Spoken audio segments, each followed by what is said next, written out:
Colgate Dental Cream to clean your breath while you clean your teeth and help stop tooth decay. And Luster Cream Shampoo for soft, glamorous, caressable hair bring you Our Miss Brooks, starring Eve Arden.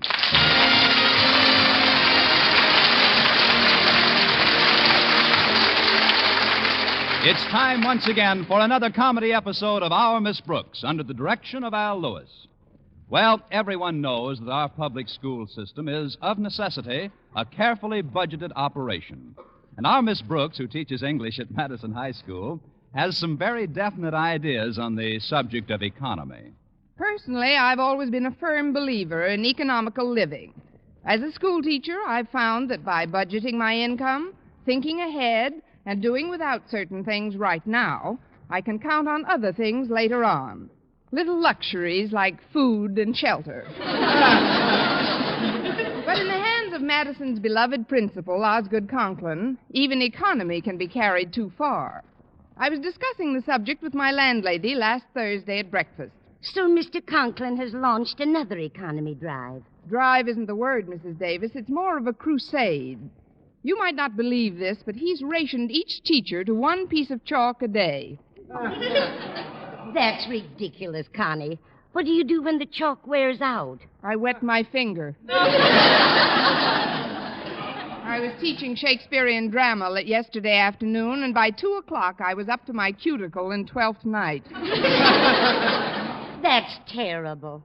Oh, that's nothing. Today I have to stop in Mr. Conklin's office for my weekly pencil. You mean to tell me he only gives you one pencil per week? You don't get that unless you bring in a small bag of shavings.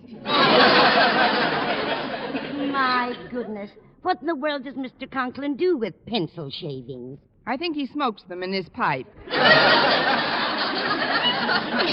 least I hope he does. I've been mixing in chopped rubber bands with mine.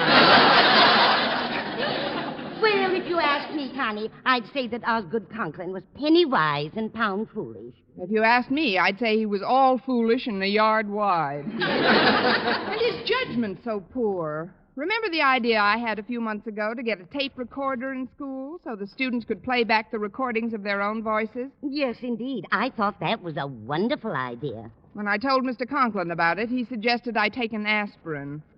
Now I read where it's being done in high schools and colleges all over the country. I know it. Walter Denton showed me a spread just the other morning where some college professor came out and said taping was a great aid in learning English. Walter was all excited about it. It wasn't the learning part that excited Walter. He's just gadget happy. You're right there, Connie. When it comes to anything mechanical, that boy is a genius. He must be. He's kept that car of his running for 5 years with the wheels held on by Blue Jay corn plasters.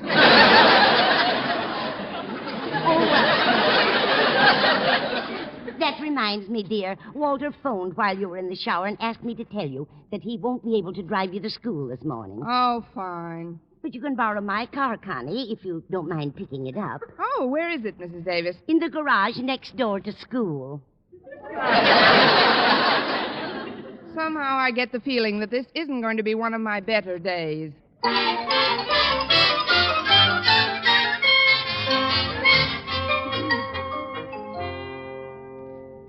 Oh, thank goodness I'm on time. Now I can take my... Well, this is a switch. Pupil beats teacher to classroom. What are you doing here so early, Walter? I thought your car broke down. No, ma'am. I just had something else to attend to. Now then, if you'll just read this, please. What is it? I'll tell you in a minute. Meanwhile, just read it aloud. All right.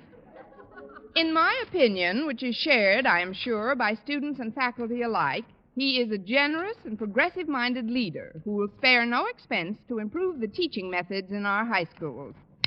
There, it's finished. What's finished? What's this box on my desk? Well, it's a Webster Echo tape recorder, Miss Brooks, and I have just captured for posterity your true opinion of our principal. My true opinion... My true opinion... As I was saying when I so rudely interrupted myself, my true opinion of our principal would melt the tape, Walter. But where did you get this machine, anyway? I got it from Larkin's electrical shop. Mr. Larkin said we could use it for an indefinite trial period with absolutely no obligation. No obligation? Well, just a small obligation. What is it? We have to buy it. Yeah, he's going to call Mr. Conklin on the phone about it later today. I don't like to start teaching before class officially begins, Walter, but you have just used two words which cannot possibly fit into one sentence. What words? The words buy and Conklin. He'll never authorize an expenditure like this. Why, I've got to go into an emergency conference with him this morning to see if I can get another pencil. You know if he's in his office yet? Sure, he got here early today. Fine. Then I'll pack up my shavings in my old kit bag and run along. One moment, Miss Brooks. If you see Harriet Conklin in her dad's office, would you kindly waft her my way? Ere the humdrum rigors of another school day begin, I long to gaze upon my delectable Delilah.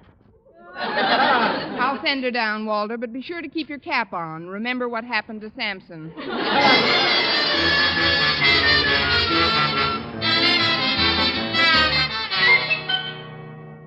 I'm furious, Harriet. Absolutely furious.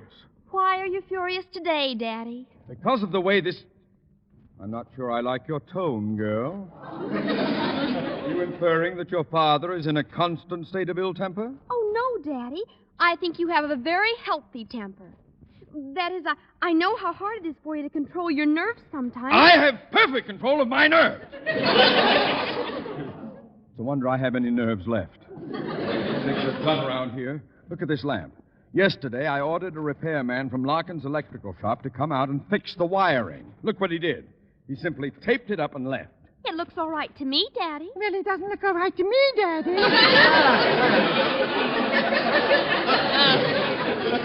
And on top of that, the blundering dolt left a note saying I owe him $3.85.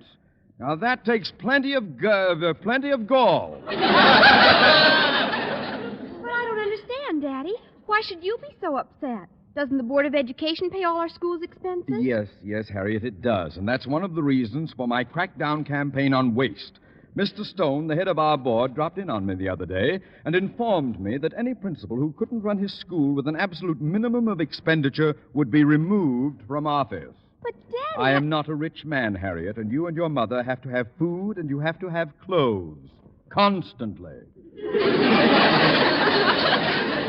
Well, I can't afford to jeopardize my position here. That's why I've got this ball of tape on my desk. I'm going to fix some other loose wires I saw in the hall myself. Yeah, oh, come in. Hello, Mr. Conklin. Harriet. Hi, Miss Brooks. Samson's waiting for you in my tent, Delilah. A classroom. Oh, thanks, Miss Brooks. I'll run along now, Daddy. See you at lunchtime. I'll be counting the minutes. Now then, Miss Brooks, you may step forward to my desk and briefly state your business. Aye, sir. Miss Constance Brooks reporting for her pencil, sir. Request denied.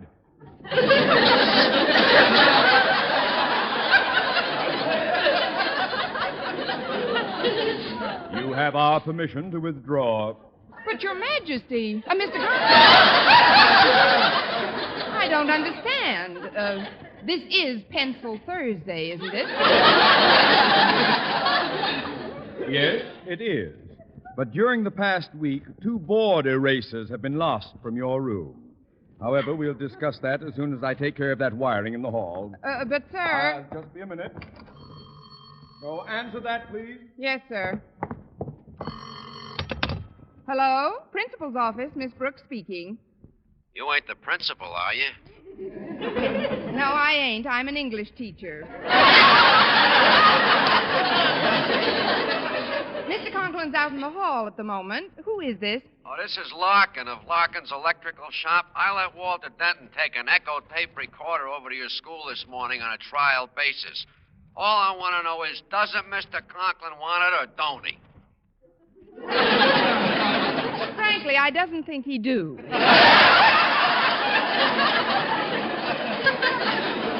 However, I'll ask him if you want me to. Yeah, do that. Will you tell him it's only $385? What? It's a steal at $385. Tell him that. Well, I'll step out to the hall, Mr. Larkin, but I'm sure all I'll get is the exercise. Excuse me a minute. Sure. Just ask him what about the tape job. He probably knows all about it already, maybe. My partner's out for coffee now, but he might have already phoned Mr. Conklin before I got here about it already. I perfectly understand. Phone the hold, please. I mean, hold the phone. Hang on a minute. Mr. Conklin, Mr. Larkin of Larkin's Electrical Shop is on the phone. Larkin? What does that pirate want? It's about the tape... I know all about it, and you may tell Mr. Larkin for me that I recognize my obligations and will pay, albeit reluctantly, what he asks. You will pay? But, Mr. Conklin, do you realize it will cost... I know. $3.85. Tell Larkin to send the bill to Mr. Stone's office at the Board of Education. But, sir... Go, Miss Brooks. Aye, sir. Are you still there, Mr. Larkin? Hey, sure. What did Mr. Conklin say? Well, I think he's delirious, but he said you're to mail the bill to Mr. Stone at the Board of Education. Oh, swell, but I won't have to mail the bill, Miss Brooks. The board is right down a block from my place. I'll bring the bill over to this here Mr. Stone when I go out to lunch. Well, that's about all we got to discuss, I guess. Thanks for everything you've done, Miss Brooks. Oh, I only done what I had to done. That is, I only done what I should have did. Give me a ring sometime, and we'll go to night school together.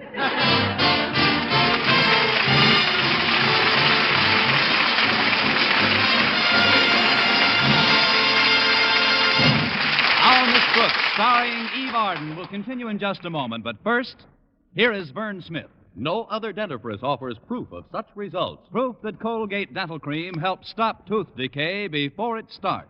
2 years' research at leading universities using Colgate Dental Cream, hundreds of case histories, makes this the most conclusive proof in all dentifrice history on tooth decay. Conclusive proof that when teeth are brushed with Colgates right after eating, Colgate Dental Cream helps stop tooth decay before it starts. yes, the toothpaste you use to clean your breath while you clean your teeth, now offers a safe, proved way to reduce tooth decay. Modern science shows decay is caused by mouth acids, which are at their worst right after eating. Brushing teeth with Colgates as directed helps remove acids before they harm enamel. Colgate Dental Cream has been proved to contain all the necessary ingredients, including an exclusive patented ingredient for effective daily dental care. Get Colgate Dental Cream today. Big economy size, only 59 cents. Always use Colgate Dental Cream to clean your breath while you clean your teeth and Help stop tooth decay before it starts. remember, no other dentifrice offers proof of such results. Well, I could hardly believe that Mr. Conklin actually had okayed the requisition for a $385 tape recorder. When lunch period arrived, my bewilderment and I joined my favorite biology teacher, Philip Boynton, in the cafeteria. It is amazing, Miss Brooks, in view of Mr. Conklin's recent attitude toward expenses. Maybe he's becoming a little more sensible about economizing. Not Mr. Conklin. He couldn't have changed that fast. Why, he's the only person I know who ever sent in 9 cents to the March of Dimes. It's certainly contradictory, especially in view of his action toward me this morning. What did he do to you? He stormed into my lab, announced he was cutting me off without a penny for frog food. I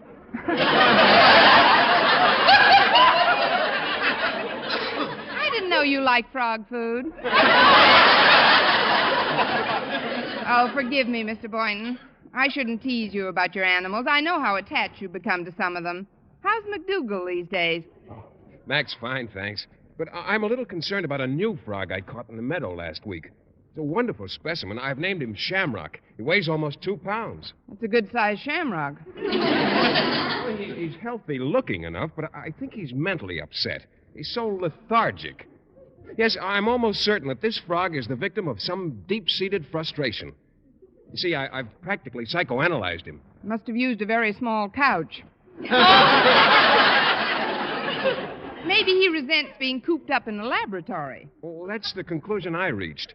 He's probably longing for his native surroundings, a pond, flowers, and trees, but well, before I decide definitely about taking him back to the meadow, I'd like very much for you to meet him, Miss Brooks. All right, Mr. Boynton, but only on one condition. What's that? That you tell him in advance it's strictly platonic.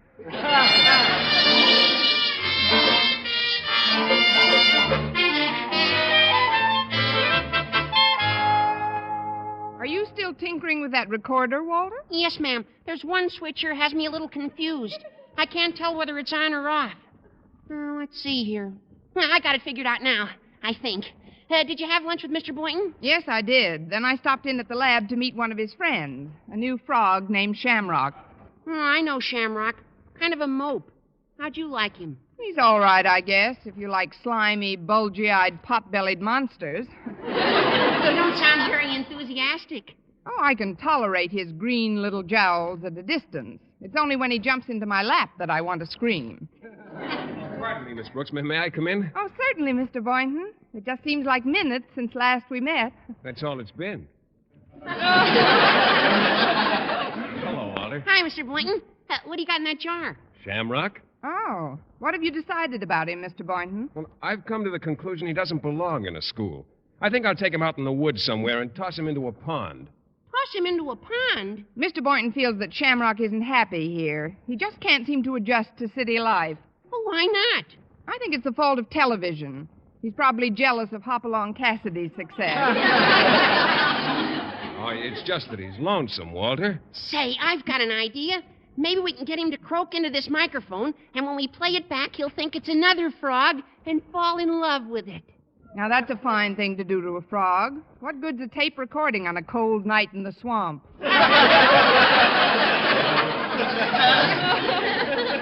No, Walter may have something there, Miss Brooks. It might cheer him up considerably. The only trouble is Shamrock would recognize the call as that of a bullfrog. Why don't you play him the cry of the wild goose? Maybe that'll send him. No, what he needs is the croaking of a female. Miss Brooks, I was just wondering. Well, you can stop right now. I don't want to give myself the best of it, but I don't think I'm his type. I merely wanted you to hold the jar for a moment, Miss Brooks. You see, by turning down the bass on this recorder and bringing up the treble control, we might fool him. You could fool me. Hey, I see what you mean, Mr. Boynton. It'll play back higher. Here, I'll turn it on. Oh, it is on. Just hold him up to the microphone. Come on, boy. Let's have a nice, clear call. Oh, come on, Shamrock. Let's have it. Right into the mic. What do you suppose is wrong, Miss Brooks? Maybe he doesn't like the script. What do you think, Walter? I wish he'd croak. No, I'm afraid he isn't going to do it, Walter. Better turn it off. Okay. There, it's off. Now,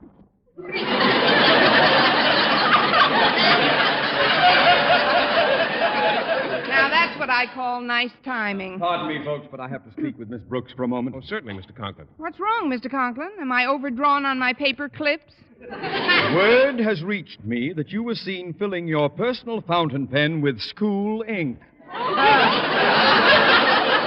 Is this true? Guilty as charged. But I can't understand this excessive economizing on little things when you're going to... You can't. Well, you'd better try harder, Miss Brooks. When I've finished tightening up around here, Mr. Stone will have no unnecessary expenditures charged to my account. Hello, what's that on your desk, Miss Brooks? It's a tape recorder, Mr. Conklin. A tape recorder? Yes, why don't you step up and try it, Mr. Conklin? Yes, why don't you? Your voice should record beautifully. Well, it has been said that I possess a certain resonance of tone. How does the thing work? Here, I'll show you. Mr. Conklin will now say a few words about the head of our school board, Mr. Stone. That's all there is to it. Then when you push this button here, it plays back. Listen. Mr. Conklin will now say a few words about the head of our school board, Mr. Stone. Simple, isn't it? Go ahead, Mr. Conklin, say something. Oh, but I don't have anything prepared. Just say a few nice words about Mr. Stone. Yes, something that'll soften the jolt when the bill arrives. Well, I'll improvise something. I have known Mr. Stone for many years, and in my opinion, he's... Soften the jolt when the bill arrives! What do you mean by that, Miss Brooks? Please be calm, Mr. Conklin. It was your idea to send the bill to Mr. Stone. What bill? The $385 bill for this tape recorder. $385? I never authorized anything of the sort. But surely you remember Mr. Larkin calling about it this morning. So Larkin is at the bottom of this. That scoundrel. Well, what's wrong with Mr. Larkin? He's a crook. He ought to be on the rock pile. If I ever get the opportunity, I'll have that conniving wretch run out of town on a rail. But, Mr. Conklin, you told me yourself to have Mr. Larkin send the bill to Mr. Stone. I was referring to a bill for some tape he put on my office lamp. A bill for $3.85. Tennis, anyone?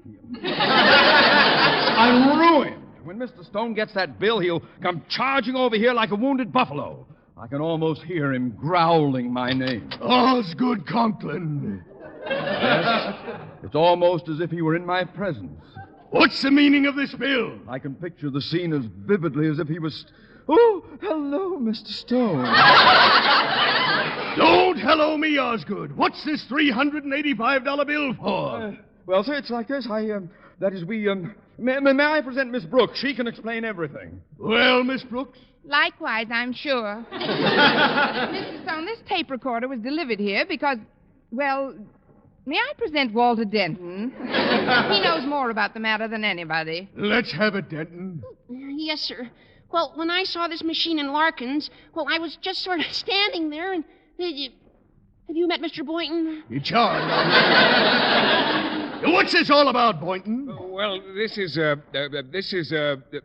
Miss Brooks. We met! Please, Mr. Stone. I know you have a right to be I'm angry. not angry, Miss Brooks. I'm jealous. Jealous? Yes. I wanted to be the first one to introduce tape recorders into our local school system. They're a boon to modern education. I'd give a lot to know the identity of the progressive-minded individual who first wanted one for Madison. Mr. Stone, it is with great reluctance, born of innate modesty, that I reveal my role in the matter of this tape recorder. Your role? When I first got the idea... When you first got the idea? Why, I told you about using tape recorders in schools 3 months ago. No, Miss Brooks. Let's not wash our soiled linen in public. Why not? It can use it. You see, Mr. Stone, although Miss Brooks is one of our best and oldest teachers... In point of service, he means. She still hasn't been able to adjust herself to the rather stern but just discipline with which I operate this institution. Personally, I'm afraid she rather resents me. How can you say that, Mr. Conklin? Quiet, you. Let the boy talk. Oh, gosh. Only this morning, Miss Brooks recorded a beautiful speech about Mr. Conklin. Why don't you play it back for Mr. Conklin, Walter? I'm not interested. Yeah, I am. Any matter that involves the relationship between one of our principals and a member of the faculty is the board's concern. Play the record, boy. Yes, sir. Miss Brooks, what do you think of Madison's principal, Osgood Conklin? He's all right, I guess, if you like slimy, bulgy-eyed, pot-bellied monsters.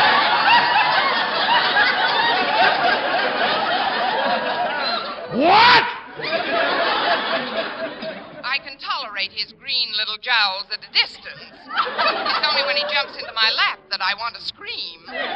Osgood Conklin. Made about Mr. Conklin, Walter, you played the wrong one. I mean, find the right one. I've heard quite enough, thank you. Well, I haven't. It's very enlightening to know how the faculty feels about you, Osgood. No, it's all a mistake, sir. We're all very fond of Mr. Conklin. Walter, play the right spot on that tape. Okay, I think this might be it. What have you decided about him, Mr. Boynton? I've come to the conclusion he doesn't belong in a school. I think I'll take him out in the woods somewhere and toss him into a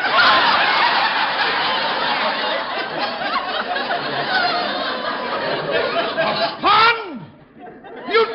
That's a mistake, too. Shut it off, Walter. Don't touch that machine, boy. I want to hear more of this. What do you think, Walter? I wish he'd croak.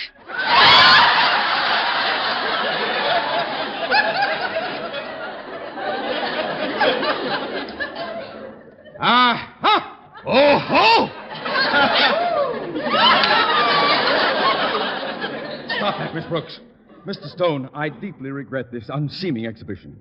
That this unholy triumvirate should choose to expose their flagrant disrespect for me in your presence is a cruel blow indeed. They know how I admire and respect you, sir. How I cherish your friendship. Oh, be quiet, Osgood! Boy, play that machine again. I want to hear everything that's on those records. Yes, sir. Mr. Conklin will now say a few words about the head of our school board, Mr. Stone. He's a crook! He ought to be on the rock pile. If I ever get the opportunity, I'll have that conniving wretch run out of town on a rail. Are my ears playing tricks on me? Did I just hear what I thought I heard? Play it again, Walter. We can all dance to it this time. Please, Mr. Stone, your ears were playing tricks on you. This is all a horrible nightmare of misunderstanding. Not another word, you slimy, bulgy-eyed monster. You forgot pot-bellied. You keep out of this. Mr. Stone. I'm going back to the board and file my report. You've not heard the end of this incident, Mr. Osgood, ex-Principal Conklin. Well, Miss Brooks? Suicide, anyone?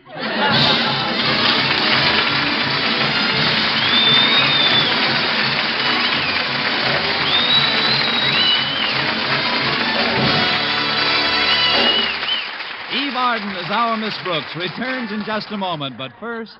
Dream girl, beautiful luster cream girl. Tonight? Yes, tonight, show him how much lovelier your hair can look after a Luster Cream shampoo.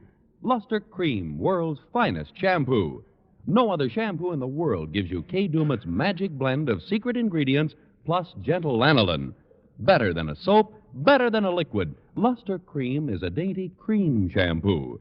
Leaves hair 3 ways lovelier, fragrantly clean, free of loose dandruff, glistening with sheen, soft, manageable. Even in hardest water, Luster Cream lathers instantly. No special rinse needed after a Luster Cream shampoo. So gentle, Luster Cream is wonderful even for children's hair. Tonight, yes, tonight, try Luster Cream shampoo. Dream girl, beautiful luster cream girl. You owe your crowning glory to a luster cream shampoo. And now, once again, here is our Miss Brooks. Well, we all made a hurried trip to the Board of Education and finally convinced Mr. Stone that he had merely been the victim of a comedy of errors and not any malicious mischief. Accordingly, when we returned to school, Mr. Conklin was so relieved that, although he held me responsible for the incident, he only loaded me down with enough extra bookwork to keep me from walking home from school with Mr. Boynton for the next 3 weeks. When I returned to my classroom, Walter Denton greeted me at the door. Well, Miss Brooks, I got the machine all fixed. Now you can make the right speech about Mr. Conklin and getting good with him again. Are you ready? I'm ready. Good. I'll start the interview. Miss Brooks, what do you think of Madison's principal, Osgood Conklin? He's all right, I guess, if you like slimy, bulgy-eyed, pot-bellied monsters. Next week, tune into another Our Miss Brooks show brought to you by Luster Cream Shampoo for soft, glamorous, caressable hair and Colgate Dental Cream to clean your breath while you clean your teeth and help stop tooth decay. Our Miss Brooks, starring Eve Arden, is produced by Larry Burns, written by Al Lewis, Lester White, and Joe Quillen, with the music of Wilbur Hatch under the direction of Maurice Carlton. Doctors prove Palmolive soap can bring you a lovelier complexion in 14 days. Yes, 36 leading skin specialists proved in tests on 1,285 different women that Palmolive soap facials using nothing but Palmolive brought new complexion beauty to 2 women out of 3. Just wash your face 3 times daily with Palmolive soap, each time for 60 seconds, massaging Palmolive's beauty lather onto your skin. Then rinse. So start your Palmolive facials today. Remember, doctors prove Palmolive soap can bring you lovelier complexion in 14 days. Our American economic system accounts for the highest standard of living in the world. It has brought more people more jobs, better pay, shorter hours, and more purchasing power. But you can help make it still better by learning more about our American system. Write today for the free booklet, The Miracle of America, which explains simply how, by working together, a still better living can be had by all. The address, Box 10, Times Square Station, New York City. For mystery liberally sprinkled with laughs, listen to Mr. and Mrs. North Tuesday evening over most of these same stations. And be with us again next week at this same time for another comedy episode of Our Miss Brooks. Bob Lamont speaking. This is CBS, the Columbia Broadcasting System.